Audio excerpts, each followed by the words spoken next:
ನಿಧಾನಕ್ಕೆ ಬನ್ನಿ ಬಾವಾ. ನಿಲ್ಲೆ ನನ್ನ ಹೆಸರು ಭೋಗೇಂದ್ರ. ಈ ಮಠದ ಮೇಲುಸ್ತುವಾರಿ ಎಲ್ಲ ನಾನೇ ನೋಡ್ಕೊಳ್ಳೋದು. ನನಗೇ ನಮಸ್ಕಾರ ಮಾಡ್ದಿರಾ ಹೋಗ್ತಿದ್ದೀರಲ್ಲ ಗೋವಿಂದ. ಯಾರು ನೀವು? ಏನಾಗಬೇಕಾಗಿತ್ತು? ದಯವಿಟ್ಟು ಕ್ಷಮಿಸ್ಬೇಕು. ನನ್ನ ಹೆಸರು ಭೂಪಾಲ ಅಂತ.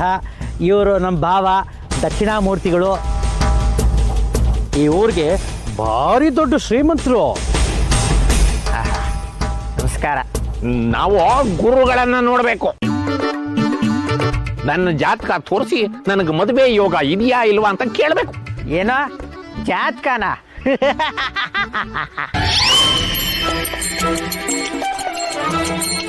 ಯಾಕೆ ಸ್ವಾಮಿ ನಗ್ತಾ ಇದ್ದೀರಾ?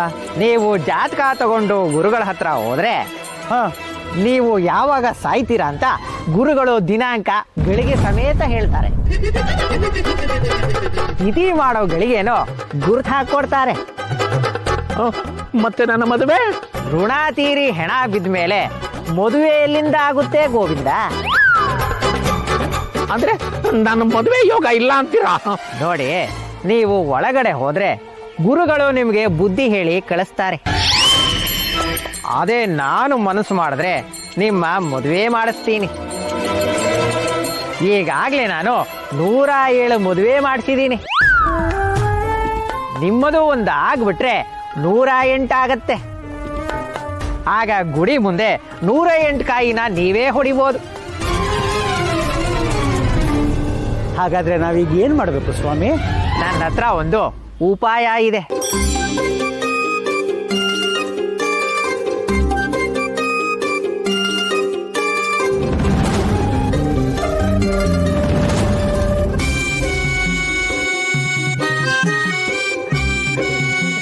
ಬಾವಾ, ಒಳ್ಳೆ ಉಪಾಯ ಹೇಳಿದ್ದಾರೆ.